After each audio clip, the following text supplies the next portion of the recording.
এই হলো আমাদের শীতলপুর গ্রামের স্কুলের শিক্ষিকা ময়ূরী আপা, যিনি বাড়িতে বাড়িতে গিয়ে বাচ্চাদেরকে স্কুলে আসার জন্য আহ্বান জানান, বড়দেরকে অনুরোধ করেন যাতে তাদের বাচ্চাদেরকে স্কুলে পড়াশোনা করার জন্য দেন। শুনছেন? বাড়িতে কি কেউ আছেন? একটু বাইরে আসবেন। আমি স্কুলের ম্যাডাম আসছিলাম, ময়ূরী। আপনাদের সাথে কিছু কথা আছে। মনে হচ্ছে বাড়িতে কেউ নাই। যাই সামনে ওই বাড়িটায় যাই, গিয়ে দেখি কাউকে পাই কিনা। এভাবেই ময়ূরী আপা পায়ে হেঁটে গ্রামে গ্রামে ঘুরে সকল বাচ্চাদের স্কুলে আসার জন্য উৎসাহ দেন, যাতে গ্রামের সকল বাচ্চারা লেখাপড়া শিখতে পারে। আরে, আপনি লিলি আর রাজুর মা না? আমি তো আপনাকে খুঁজছিলাম। আপনাদের ওই গ্রাম থেকেই আসছিলাম। আপনাকে তো বাড়িতে পেলাম না, আরো কয়েক বাড়িতেই গেলাম। আমি এই গ্রামের স্কুলের ম্যাডাম ময়ূরী। আমি আসছিলাম আপনাদের লিলি আর রাজুর জন্য। ওদেরকে স্কুলে পাঠান না কেন? হ্যাঁ, তাই নাকি ময়ূরী আপা? আপনার গল্প অনেক শুনেছি, গ্রামে তো আপনার নামই শুধু। আমি আপনাকে মনে মনে খুঁজছিলাম। আমার ছেলেটা আর মেয়েটাও স্কুলে যাওয়ার অনেক শখ করে, কিন্তু অভাবের কারণে পাঠাতে পারি না। চলুন আপা, আমার সাথে বাড়িতে চলুন। আপনি একটু লিলির বাবারে বুঝিয়ে বললে আমার মনে হয় লিলির বাবা লিলিকে রাজুকে স্কুলে যেতে দিবে। আমি তাকে বুঝিয়ে পারছি না, অভাবের সংসার বলে কথা। কই গো, শুনছো? একটু বেরিয়ে আসো, দেখো কে আসছে। দেখো, স্কুলের ম্যাডাম আসছে ময়ূরী আপা, তোমার সাথে দেখা করতে।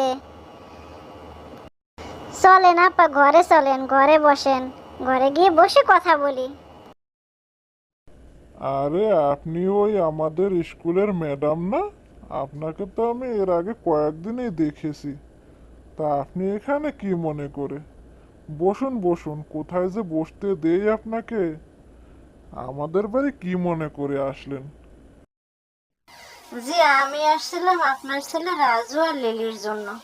ওদের তো লেখাপড়ার বয়স হয়ে গেছে, এখন ওদের স্কুলে পাঠিয়ে দিন। এখনই তো লেখাপড়া করার সময়।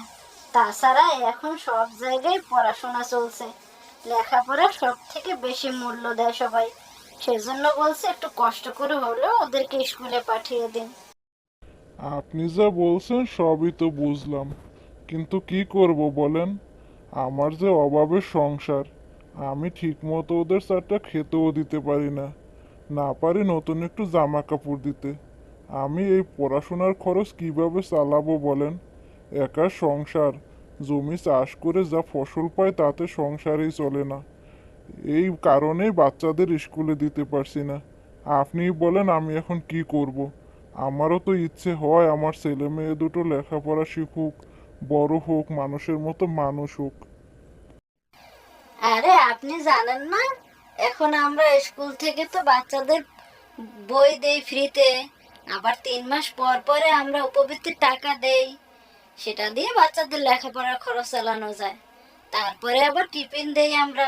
চিন্তা করবেন না, আপনি আপনার বাচ্চাদের স্কুলে পাঠান, এই কষ্ট আপনার একদিন থাকবে না।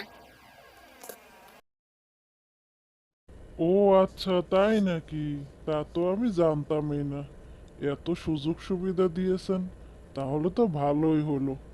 কালই আমি আমার বাচ্চা দুটোকে স্কুলে পাঠিয়ে দেব। যা যা করার আপনি করে দিয়েন। আমি তো আর এসব কিছু বুঝি না। আমি গরিব মানুষ, অশিক্ষিত মানুষ। বাচ্চা দুটো যদি মানুষ করতে পারি, তাহলে নিজেকে তো ধন্য মনে করব। আপনি এসে আমার চোখ খুলে দিলেন, সত্যি অনেক খুশি হলাম। আমি কাল সকালেই ওদেরকে পাঠিয়ে দেব, আপনি কোনো চিন্তা করবেন না।